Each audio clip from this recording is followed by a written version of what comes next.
बिस्मिल्लाहिर्रहमानिर्रहीम। देखिए चैप्टर 3 से हमने मोशन स्टार्ट किए पढ़ना, ठीक है। चैप्टर 3 में हमने पढ़ा था कि मोशन को डायमेंशन के लिहाज से या डायरेक्शन के लिहाज से 3 टाइप्स में डिवाइड किया जाता है। अगर बॉडी स्ट्रेट लाइन में जा रही है तो ये क्या है, वन डायमेंशन मोशन। जैसे हम ज़मीन पे किसी रोड पे सीधा जा रहे हैं, गली में सीधा चल रहे हैं, तो इसको हम हॉरिजॉन्टल मोशन कहते हैं, ज़मीन पे चल रहे होते हैं, ये वन डायमेंशन है। या हम कोई बॉडी ऊपर फेंकते हैं, वो सीधा ऊपर जाके सीधा, तो ये वर्टिकल मोशन है, ये भी वन डायमेंशन मोशन। लेकिन यार तोप का गोला फायर हुआ है, क्रिकेट के प्लेयर ने छक्का लगाया है, फुटबॉल के प्लेयर ने बॉल हिट की है, हवा में मूव होते हुए जा रही है, जो पैराबोला मोशन थी, प्रोजेक्टाइल मोशन थी, ये क्या थी, 2 डायमेंशन।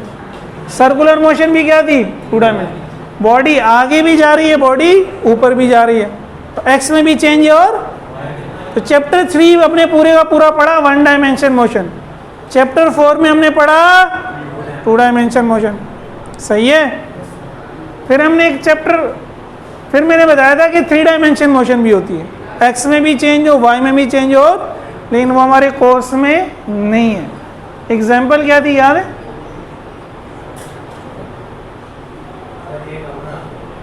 नहीं, इस कमरे में कैसी मोशन होगी कि वो 3 डायमेंशन होगी? तब कोई चीज़ यूं आए ना, यूं भी जा रही है, एक्स में भी, वाई में भी और जेड में भी लहराते हुए। क्या परिंदा, मैंने बताया था यार, कोई परिंदा आ जाए तो देखिए ना, परिंदा कैसे मूव कर रहा होता है, वो सीधा नहीं जा रहा होता, यूं पैराबोला में भी नहीं जा रहा होता, वो तो यूं जा रहा होता है, पूरे कमरे में क्या कर रहा होता है, लहरा रहा होता है। तो वो एक्स में भी डिस्टेंस कवर कर रहा होता है, वाई में भी कवर कर रहा होता है, और तो एक तो मोशन की डिवीजन ये डायरेक्शन के लिहाज से कि वो एक डायरेक्शन में, यानी एक्स में, डायरेक्शन या डायमेंशन एक ही बात है, या 2 डायमेंशन 2 डायरेक्शन में एक्स और वाई में, 3 डायरेक्शन 3 डायमेंशन एक्स वाई और जेड, ये तो एक डिवीजन है। दूसरी डिवीजन हमने चैप्टर 5 के शुरू में पढ़ी थी कि एक ट्रांसलेटरी मोशन होती है कि बॉडी के पार्टिकल्स किस तरह मूव कर रहे हैं, बॉडी के ट्रांसलेटरी मोशन और रोटेटरी मोशन। रोटेटरी मोशन को फिर हमने 2 टाइप्स में डिवाइड किया था। तो ट्रांसलेटरी मोशन क्या थी, याद?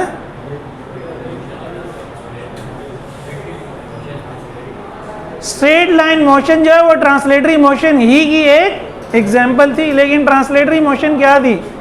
ट्रांसलेटरी मोशन हमने कहा था ऐसी मोशन है जिसमें बॉडी का हर एक पार्टिकल इक्वल डिस्टेंस, ये जो स्केल है, अगर मैं इसको स्ट्रेट लाइन में मूव करूंगा तो जितना डिस्टेंस इसके इस पॉइंट ने कवर किया उतना डिस्टेंस के इस पॉइंट ने भी कवर किया। गाड़ी है, कराची से हैदराबाद पहुंच गई है, तो जितना डिस्टेंस उसके अगले व्हील ने कवर किया उतना डिस्टेंस उसके पिछले व्हील ने भी किया। तो ऐसी मोशन जिसमें बॉडी के पार्टिकल्स इक्वल डिस्टेंस कवर करते हैं वो क्या कहलाती थी, ट्रांसलेटरी। रोटेटरी इसके खिलाफ थी ना, ये स्केल याद है, ये सर्कल में मूव करना शुरू कर दे, या पंखे के पर की मिसाल दी थी, तो ये वाला पॉइंट छोटा सर्कल बनाएगा, ये इससे बड़ा, ये इससे बड़ा, ये उससे भी बड़े सर्कल में डिस्टेंस ज़्यादा कवर होगा, छोटे सर्कल में डिस्टेंस। तो हमने कहा था रोटेटरी मोशन ऐसी मोशन होती है जिसमें सारे पार्टिकल सर्कल में घूमते और इस वजह से वो एक जैसा डिस्टेंस कवर नहीं करते। जो सेंटर के करीब है वो कम डिस्टेंस कवर करेगा, जो सेंटर से दूर है वो ज़्यादा डिस्टेंस। अब हम थर्ड टाइप की मोशन पढ़ रहे हैं, ये मोशन पार्टिकल्स की मोशन के लिहाज से कि बॉडी मूव कैसे कर रही है, वाइब्रेटरी मोशन या ऑसिलेटरी मोशन। सीधी सी जबान में तो ये to and fro motion of a body about a mean position is called.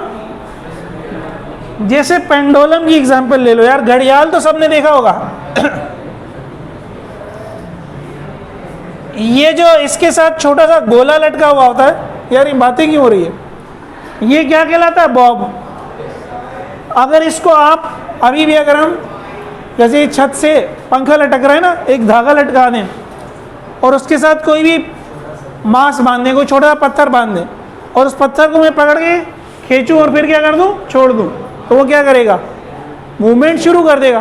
तो ये वही, इसको मैंने यहाँ से पकड़ा, यहाँ तक लिया, यहाँ पे मैंने इसको छोड़ दिया, तो ये क्या होगा, वापस आएगा, फिर थोड़ा सा और आगे चला जाएगा, इधर आ जाएगा। तो इस पॉइंट को अगर मैं कहता हूँ ओ है, ये इसका मीन पोजीशन है, इसको मैं कहता हूँ ए है, इसको मैं कहता हूँ बी है, तो ये ए और बी के दरमियान क्या करेगा, मूव करेगा। तो ओ क्या है, इसकी मीन पोजीशन, ओ क्या है, टू, बी क्या है, fro, to and fro motion about a mean position, एक मरकजी नुक्ते के आगे पीछे हरकत। टू एंड फ्रो को आप आगे पीछे कह सकते हैं या इर्द गिर्द भी कह सकते, समझ गए?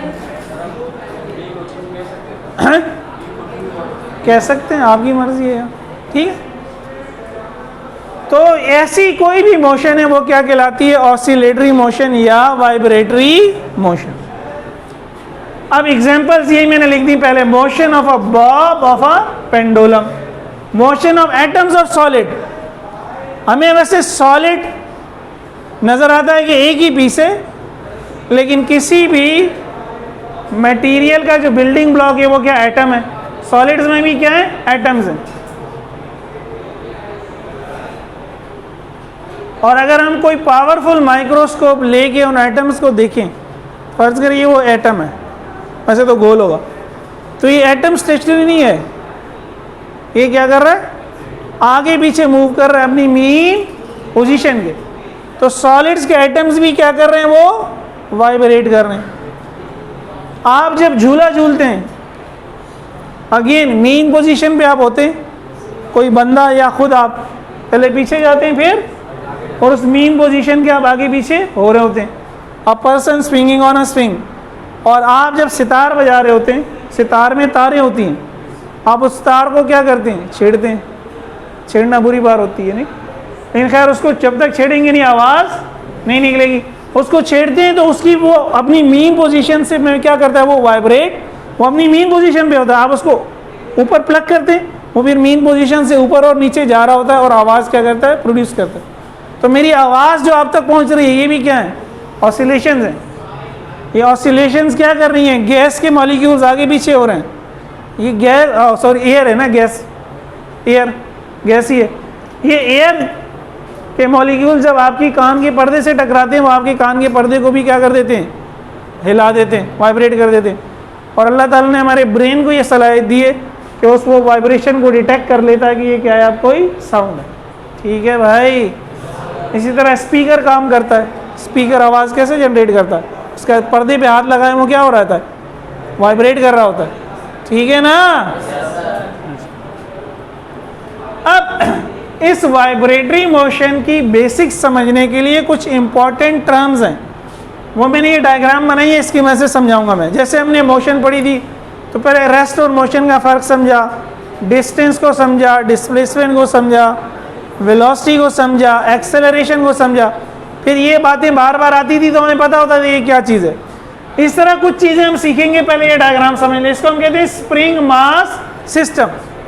एक स्प्रिंग है, फर्स्ट इस टेबल पे पड़ा हुआ है, एक सिरा इसका क्या है, फिक्स है। ये जो लाइनें बनाती है इससे बता दी, ये एंड क्या हो गया, फिक्स। ये एंड क्या हो गया, फिक्स स्प्रिंग का। ये दूसरे सिरे से हमने एक मास बांध दिया।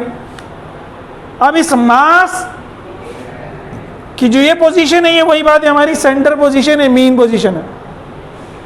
इस मास में मैंने एक फोर्स लगाई, एक्सटर्नल फोर्स भी इसको कहते हैं, या अप्लाइड फोर्स भी। तो मैंने इसको अपनी मीन पोजीशन से क्या कर लिया, हटा के यहाँ तक ले आया। यहाँ पे मैंने इसको छोड़ दिया।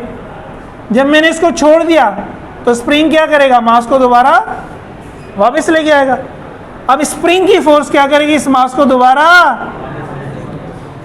मास मीन पोजीशन पे आ जाएगा, लेकिन वो मीन पोजीशन पे रुकेगा नहीं। जिस तरह पेंडुलम का बॉब अपनी मीन पोजीशन पे रुकता नहीं है, उससे क्या होता है, आगे निकल जाता है इनर्शिया की वजह से, वो अपनी मोशन को कंटिन्यू करता है। इस तरह ये स्प्रिंग भी आगे चला जाएगा, बी पे आ जाएगा, फिर बी से दोबारा ओ पे जाएगा, फिर ए पे आएगा। तो ये मोशन इस तरह क्या रहेगी, जारी रहेगी, जिस तरह ये पेंडुलम का बॉब होता है। तो ओ हमारा मीन पोजीशन है, ए और बी हमारी एक्सट्रीम पोजीशन है।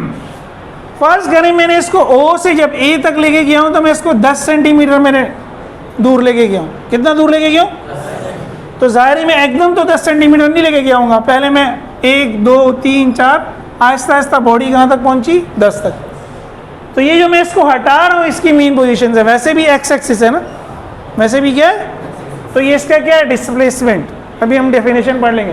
तो पहले x1 हुआ होगा, फिर 2 3, तो ये x की जो भी वैल्यूज हैं ये क्या है, डिस्प्लेसमेंट। लेकिन इस x की एक मैक्सिमम वैल्यू है, एक क्या है, उस मैक्सिमम वैल्यू को फिर कहते हैं x0। तो x0 तो एक ही होगा, x तो सारे हैं, लेकिन जो इसकी मैक्सिमम वैल्यू है वो क्या है, x0, और वो मैक्सिमम वैल्यू कहलाती है एम्पलीट्यूड। ये मैं अभी डेफिनेशंस लिखा देता हूँ, ये डायग्राम बना लें, ये मैं इधर रहने दूंगा, ये सारा मैं मिटा दूंगा, ठीक है।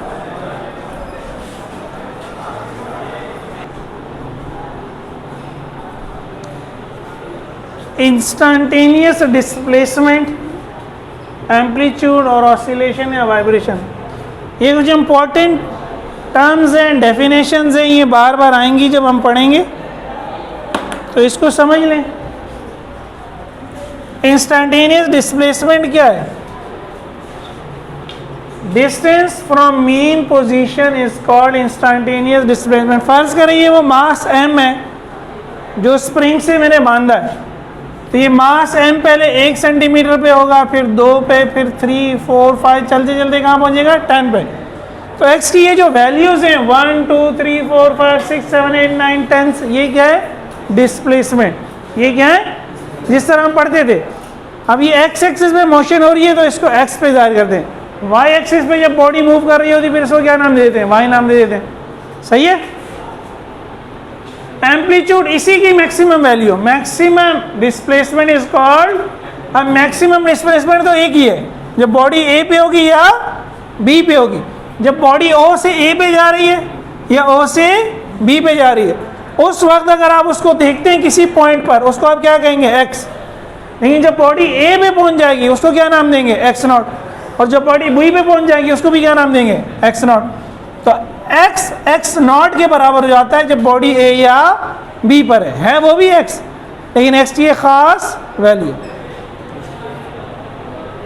अब फर्ज करें बॉडी B पे, आपने उसको देखना शुरू किया, बॉडी वापस आई रही है O पे, फिर गई A पे, A से वापस आई O पे, फिर चली गई B पे। जहाँ से बॉडी ने स्टार्ट किया वहीं पे बॉडी वापस आ गई, तो ये बॉडी का एक चक्कर हो जाएगा, जिस तरह सर्कुलर मोशन में था ना, जहाँ से बॉडी ने चलना शुरू किया वहीं पे बॉडी, तो जहाँ से बॉडी ने स्टार्ट किया वहीं पे अगर मोशन एंड भी आप कर दें तो ये क्या कहलाएगा, one complete round trip.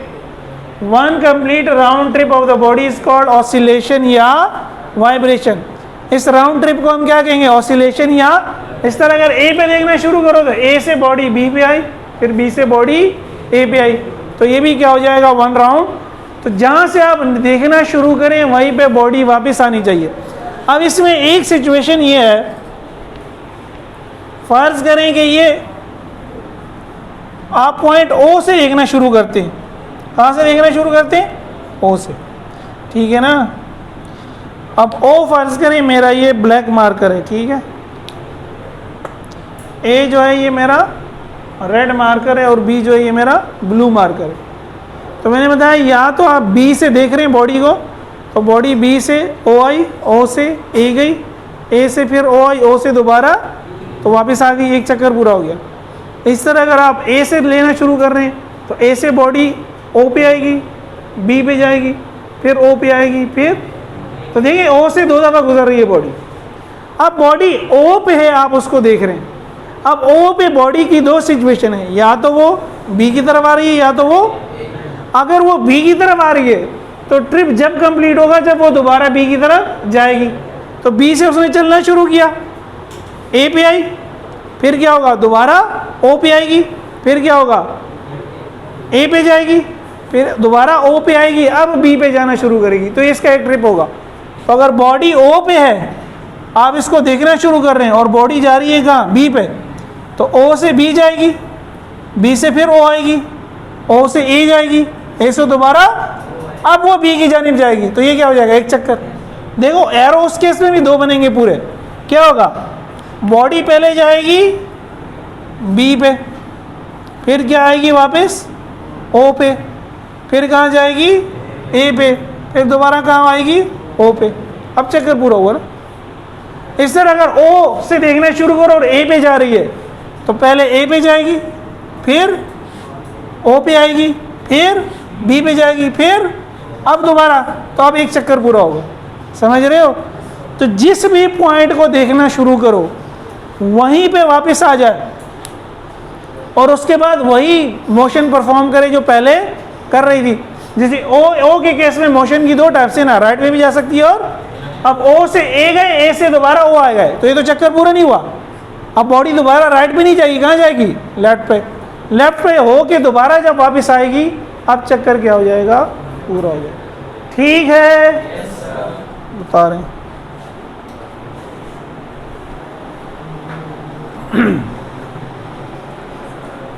Frequency क्या होती है? नंबर ऑफ ऑसिलेशंस या number of vibrations per unit time is called frequency. और पर यूनिट टाइम को आप एक सेकंड भी कह सकते हैं। पर यूनिट टाइम ये क्या लगा इस डेफिनेशन में? नंबर ऑफ ऑसिलेशंस और vibrations in 1 second is called frequency. ये देखिए वेलोसिटी की अगर डेफिनेशन याद हो, वेलोसिटी क्या थी? डिस्टेंस पर यूनिट टाइम या डिस्टेंस कवर्ड इन 1 सेकंड। तो वही डेफिनेशन ही है। फर्ज करें डिस्टेंस 20 मीटर है और टाइम लगा 4 सेकंड, तो 20 और 4 कैंसिल हो जाएगा, ऊपर क्या बचेगा? 5 मीटर, नीचे क्या बचेगा? 1 सेकंड। तो यही हो गया ना distance covered in 1 second. Distance per unit time या डिस्टेंस कवर्ड इन 1 सेकंड क्या चीज है? स्पीड है या ऑसिलेशंस पर यूनिट टाइम। हमने फर्ज कर लिया कि 20 ऑसिलेशंस हो रही हैं, बॉडी 20 टाइम्स क्या हो गई? ऑसिलेट हो गई, 20 चक्कर पूरे किए उसने। उस दौरान टाइम कितना लगा? 4 सेकंड। तो 20 से 4 कैंसिल, 5 बचा। ऑसिलेशंस की कोई यूनिट नहीं है, ये तो डेफिनेशन है। सेकंड अपनी जगह पे, तो 5 अपॉन सेकंड, यानी 5 ऑसिलेशंस 1 सेकंड में। अगर अब यूनिट अलग करना चाहूँ तो 5 multiply by 1 upon second, 1 upon second को कहते हैं हर्ट्ज। बहरहाल ऑसिलेशंस इन 1 सेकंड या ऑसिलेशंस पर यूनिट टाइम। जब आप ऑसिलेशंस ऊपर रखेंगे, टाइम नीचे रखेंगे, हमेशा टाइम 1 सेकंड में ही आएगा नीचे। ठीक है, क्लियर है? बिल्कुल इस तरह जिस तरह ये टाइम पीरियड क्या होता है? ये एक ऑसिलेशन कितनी देर में हुई? बी से ए और फिर ए से B. Time of one oscillation या vibration is called time period. अब फ्रीक्वेंसी की डेफिनेशन क्या थी? Number of oscillations divided by time. Number of oscillations divided by, तो एक ऑसिलेशन का टाइम क्या है? Time period. एक ऑसिलेशन का टाइम क्या है? तो एक ऑसिलेशन की फ्रीक्वेंसी का फॉर्मूला क्या हो जाएगा? 1 बटा टाइम पीरियड। 1 बटा, तो ये रिलेशन हो गया फ्रीक्वेंसी का और टाइम पीरियड का। अगर टाइम पीरियड इधर ले आओ, फ्रीक्वेंसी इधर ले आओ, तो टी बराबर हो जाएगा 1/f। अब ये ऑसिलेटरी मोशन में और वाइब्रेटरी मोशन में थोड़ा सा फर्क है। रोजमर्रा जिंदगी में दोनों को एक ही लेते हैं, लेकिन असल में ऐसा देखिए, ऑसिलेटरी मोशन में एम्पलीट्यूड हाई होता है, जैसे हमारा पेंडुलम हो गया या जैसे हम झूला झूल रहे हैं, इसमें एम्पलीट्यूड क्या होता है? हमें नज़र आ रहा होता है। झूले में हम मीन पोजीशन से एक एक्सट्रीम पे गए और दूसरे एक्सट्रीम पे गए, लेकिन फ्रीक्वेंसी कम होती है। आप झूला झूल रहे हैं, आप क्या कर रहे हैं? फ्रीक्वेंसी क्या कर रहे हैं? चक्कर बटा टाइम, या 1 सेकंड में कितने चक्कर। तो 1 सेकंड में आप कितनी दफा आगे पीछे हो सकते हैं झूले में? कितनी दफा हो सकते हैं? नहीं, कितनी दफा हो सकते हैं, थोड़ा नहीं। यह भाई एक दरमियान है, पीछे आए आप, किसी ने आपको खींचा और छोड़ दिया, अब आप जा रहे हैं ना आगे, और तो ये यहाँ से यहाँ और फिर यहाँ, ये एक चक्कर है। तो इस तरह ये कितने चक्कर आप लगा लेंगे 1 सेकंड में? 1 लगा ले तो भी बड़ी बात है, बहुत तीर मार लेंगे, 2 लगा लेंगे, इससे ज़्यादा। तो ऑसिलेशन में फ्रीक्वेंसी लो होती है, फ्रीक्वेंसी, लेकिन एम्पलीट्यूड क्या होता है? हाई होता है। वाइब्रेशन में इसका उलट है, वाइब्रेशन में इसका फ्रीक्वेंसी क्या है, हाई, एम्पलीट्यूड क्या है। एटम्स बहुत तेज़ी से वाइब्रेट कर रहे होते, बहुत फ्रीक्वेंसी बहुत होती है, लेकिन एम्पलीट्यूड क्या, हमें तो एटम नज़र ही नहीं आ रहे, तो उनका एम्पलीट्यूड क्या नज़र आएगा। यही मैं बता रहा हूँ, मेरी साउंड वेव आप तक पहुँच रही है, इसमें भी एटम क्या हो रहे हैं, बहुत तेज़ी से अपनी जगह से आगे पीछे हो रहे हैं, जब भी मेरी आवाज़ आप तक पहुँच रही है। उसमें भी वाइब्रेशंस तो बहुत हैं, फ्रीक्वेंसी हाई है, लेकिन वो वाइब्रेशंस का जो एम्पलीट्यूड है, एटम्स जो अपनी जगह से आगे पीछे हो रहे हैं, वो क्या है, बहुत कम। सही है भाई। वाइब्रेटरी मोशन में एम्पलीट्यूड लो होता है लेकिन फ्रीक्वेंसी हाई होती है। ऑसिलेटरी मोशन में एम्पलीट्यूड हाई होता है लेकिन फ्रीक्वेंसी, तो एक चीज़ हाई है दूसरी लो है, ये दोनों में मेन फ़र्क है। ठीक है, ये नेक्स्ट लेक्चर में पढ़ के आना, पहले हम इनको रिपीट करेंगे फिर आगे चलेंगे इंशाल्लाह।